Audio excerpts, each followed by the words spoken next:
Cops quit in Belarus, that's not why we entered the force. Here's a summary of the article. Now, more and more police are quitting the force because of the state violence at those protests and posting their letters of resignation alongside their official identity cards online.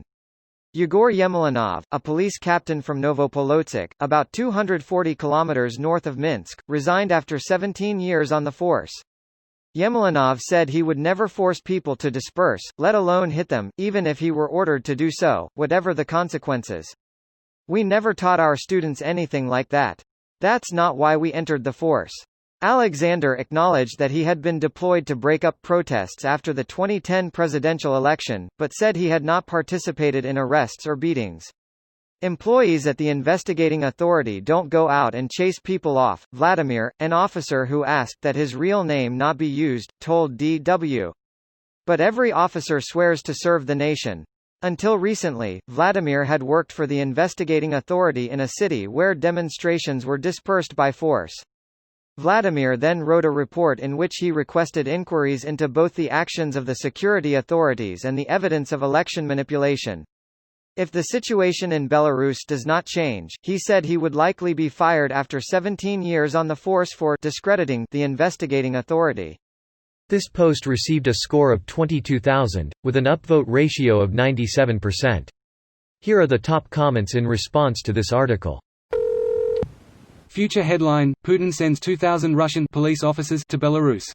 More like, Putin says Russia has not sent any troops or police to Belarus despite video of troop carriers crossing border.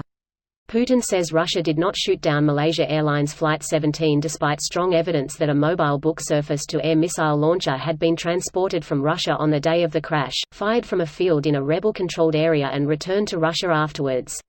Russia has a lot more loose threads about that than just denying it. My favorite is the guy with the warrant on his head for it, claims it was a plane full of already dead bodies flying on autopilot as part of a staged operation, and that gets discussed a fair bit within Russia. I am 100% convinced he got the idea from that episode of BBC's Sherlock Holmes. Holy fuck, I would be incensed if I was Dutch and I heard this shit. 193 of 298 people on board were from the Netherlands. It's worth noting that's hardly the most insulting thing Gherkin's ever said or done. The dude's a monster that aspires to bring all of the most rotten qualities of Russia to the rest of the world by force. It'll be a good day for mankind if the Netherlands ever get a hold of him. What else has he done? He was one of Putin's rooks, and a staunch Russian nationalist that aspires to Russian irredentism. It's hard to quantify a lot of what he's done, since he's a high-level fixer for Russian national interests, so none of that shit is disclosed, but his career in its entirety that the public knows about is that he's been present wherever Russia needs people to disappear or local politics to look favorable for otherwise inexplicable reasons when you're told to believe there aren't any guns aimed at any heads on sight. Greater than irredentism, does that mean Imperial Russia?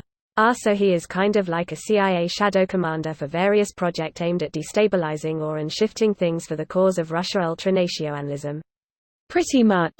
Mind you, he's no longer an operative, and last I heard he was trying to get an ultra-nationalist party off the ground to run against Putin on a platform that Putin isn't nationalist enough and that Russia should reclaim all of the territory of the former USSR into a new Russian empire. Greater than police are quitting the force because of the state violence at those protests and posting their letters of resignation alongside their official identity cards online. They can read the writing on the wall. They also know who really runs the country. Good call. This video was automatically created by Reddit to speech.